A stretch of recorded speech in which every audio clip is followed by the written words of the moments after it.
बिहार की राजनीति में आज एक बड़ा घटनाक्रम सामने आया है। मुख्यमंत्री नीतीश कुमार के बेटे निशांत कुमार ने आखिरकार सक्रिय राजनीति में कदम रख दिया है।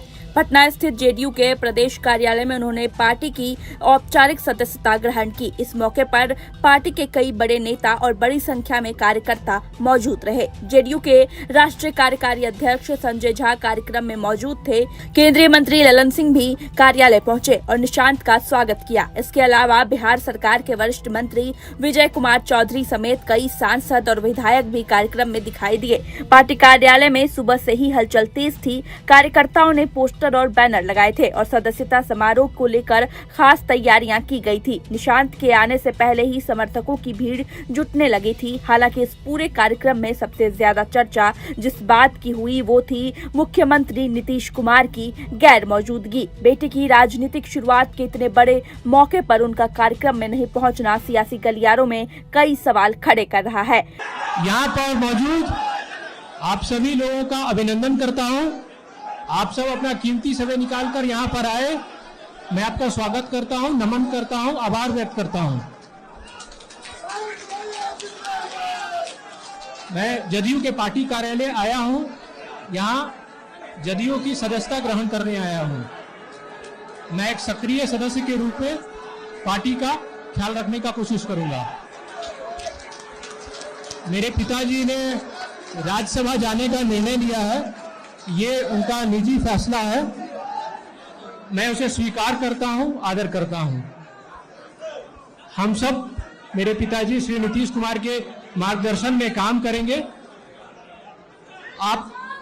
आपका जो विश्वास आप पार्टी ने और जनता ने जो मुझ पर विश्वास किया है, मैं उस पर खरा उतरने की कोशिश करूंगा। एक पार्टी कार्यकर्ता के हिसाब से मैं पार्टी संगठन को मजबूत करने की कोशिश करूंगा। पापा ने जो 20 साल में किया उसे जन जन तक पहुंचाने की कोशिश करूंगा और जनता के हृदय में अपना घर करने की कोशिश करूंगा। मेरे पिताजी ने जो 20 साल में किया है वो सबको याद रहेगा। मुझे गर्व है जो भी पिताजी ने 20 साल में किया है। सारे बिहार वासियों, देशवासियों, सबको मेरे पिताजी पे गर्व है। धन्यवाद। आप सभी पार्टी कार्यकर्ता, जमीनी लेवल के कार्यकर्ता, वरिष्ठ नेताओं, जनता, बिहार की जनता, देश की जनता, सबसे अनुरोध करता हूं कि आप पापा पे अपना विश्वास बनाए रखें और अपना मनोबल बनाए रखें। धन्यवाद। निशांत कुमार की सदस्यता के साथ ही बिहार की राजनीति में नई अटकलों का दौर भी शुरू हो गया है।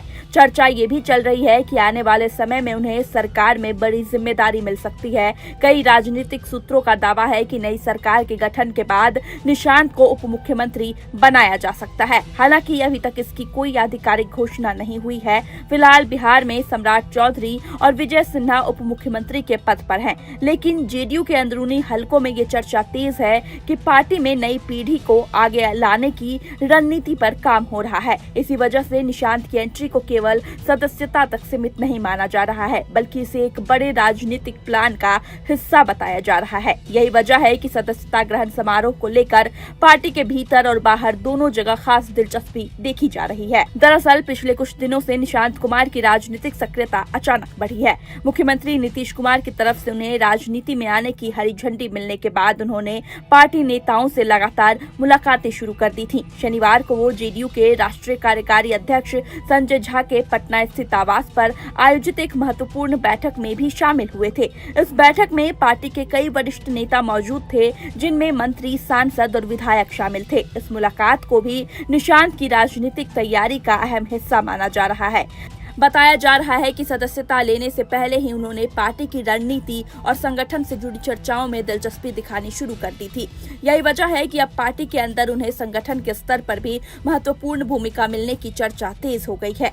राजनीतिक जानकार मानते हैं कि निशांत कुमार की एंट्री केवल एक औपचारिक कदम नहीं है, बल्कि ये जेडीयू के भविष्य की दिशा भी तय कर सकती है। चर्चा ये भी है कि सदस्यता लेने के बाद वो अपनी राजनीतिक यात्रा चंपारण से शुरू करेंगे। दिलचस्प बात यह है कि मुख्यमंत्री नीतीश कुमार ने भी अपनी कई बड़ी यात्राओं की शुरुआत चंपारण से ही की थी। इसी वजह से इसे एक प्रतीकात्मक शुरुआत के तौर पर देखा जा रहा है। माना जा रहा है कि आने वाले दिनों में निशांत राज्य के अलग अलग जिलों का दौरा कर सकते हैं और पार्टी संगठन को मजबूत करने की कोशिश करेंगे। फिलहाल उनकी एंट्री के साथ ही बिहार की राजनीति में एक नया अध्याय शुरू होता दिखाई दे रहा है। अब बड़ा सवाल यही है कि क्या निशांत कुमार केवल संगठन तक सीमित रहेंगे या जल्द ही सरकार में भी बड़ी जिम्मेदारी संभालेंगे। कुछ नेताओं का दावा है कि नई सरकार के गठन के साथ उन्हें डिप्टी सीएम बनाया जा सकता है और इसके लिए पार्टी के भीतर सहमति बन चुकी है। हालांकि अभी तक जेडीयू या सरकार की तरफ से कोई आधिकारिक बयान सामने नहीं आया है, लेकिन जिस तरह से उनकी एंट्री को लेकर तैयारी हुई है और जिस तेजी से उनकी राजनीतिक सक्रियता बढ़ी है, उससे ये साफ संकेत मिल रहे हैं कि आने वाले समय में बिहार की राजनीति में निशांत कुमार की भूमिका काफी अहम हो सकती है। आपको क्या लगता है? अपनी राय हमें कमेंट करके जरूर बताएं और देखते रहें न्यूज नेशन का ये डिजिटल प्लेटफॉर्म।